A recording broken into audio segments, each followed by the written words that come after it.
Hi, this is Hot Mike and I'm Nidhi Razdan.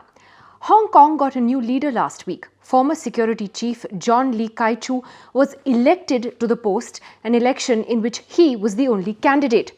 It is a move that critics say only reinforces the view that Hong Kong has turned into a complete police state, and Lee's appointment will only tighten Beijing's grip on the city, which has seen China using a heavy hand to crush pro-democracy voices. The former British colony is nowhere near its old self under Beijing's rule.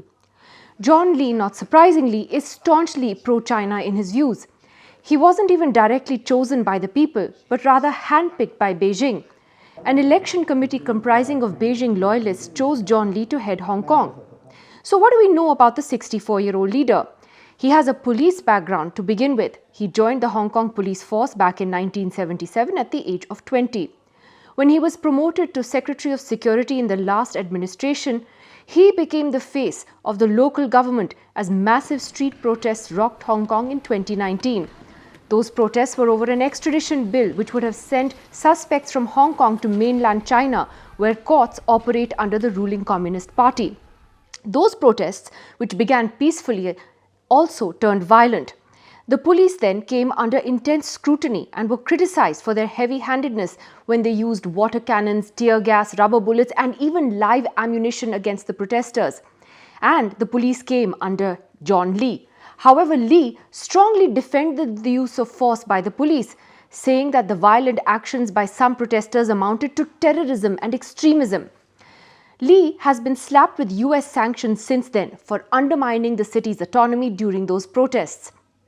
China's authoritarian rule in Hong Kong came swiftly, but many point out it was actually many years in the making.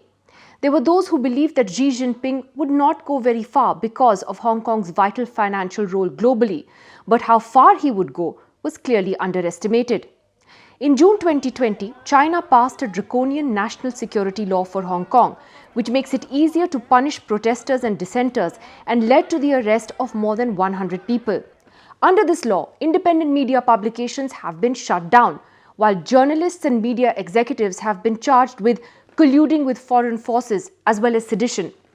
Pro-democracy newspaper Apple Daily was forced to shut down in 2021, and its founder Jimmy Lai has been charged with foreign collusion under this national security law. The New York Times has moved part of its Asia operations from Hong Kong to Seoul. Almost all prominent pro-democracy activists have been jailed, with others fleeing abroad or being intimidated into silence. Civil liberties and human rights simply do not exist. Thousands of residents have left Hong Kong amid the 2019 protests and the subsequent harsh pandemic restrictions, including many professionals and expatriates. John Lee is also part of a new committee which oversees national security matters. He has backed the new law which he says will restore stability from chaos.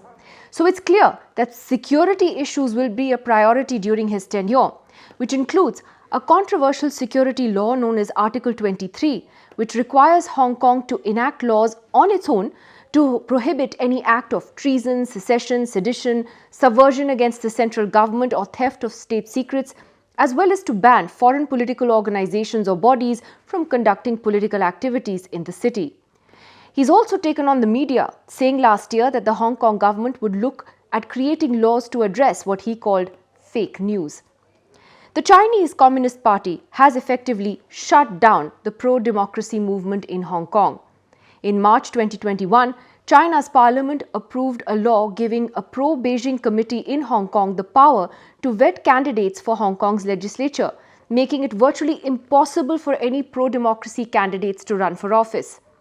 Hong Kong authorities have also prohibited the city's annual Tiananmen Vigil commemorating the June 4, 1989 massacre in Beijing. The US, Canada, Britain, Australia, New Zealand, Germany, France, the Netherlands and other Western countries have suspended extradition treaties with Hong Kong amid concerns that the city's authorities would abuse those agreements to pursue political targets. The US has also revoked Hong Kong's special status, ending preferential trade privileges and prohibiting the export of sensitive technologies.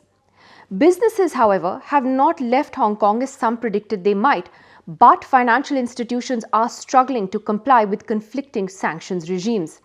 The city's schools are now required to include national security in their curriculum. Teachers have also been fired for classroom content considered subversive or seditious, and there are strict new regulations that forbid disrespecting the country. Several pro-democracy trade unions and organizations have also been dissolved. There's the Civil Human Rights Front, a pro-democracy group that organized some of the biggest protests in 2019. That has also been disbanded after a police investigation under the new draconian national security law. Other pro-democracy activists have also been arrested for taking part in protests that are deemed illegal. John Lee is taking power at a time where the global financial hub, Hong Kong, is struggling because of the pandemic, but he also has to address issues such as lack of housing and growing inequality. However, it's clear that very few have the voice to question his or Beijing's authority any longer.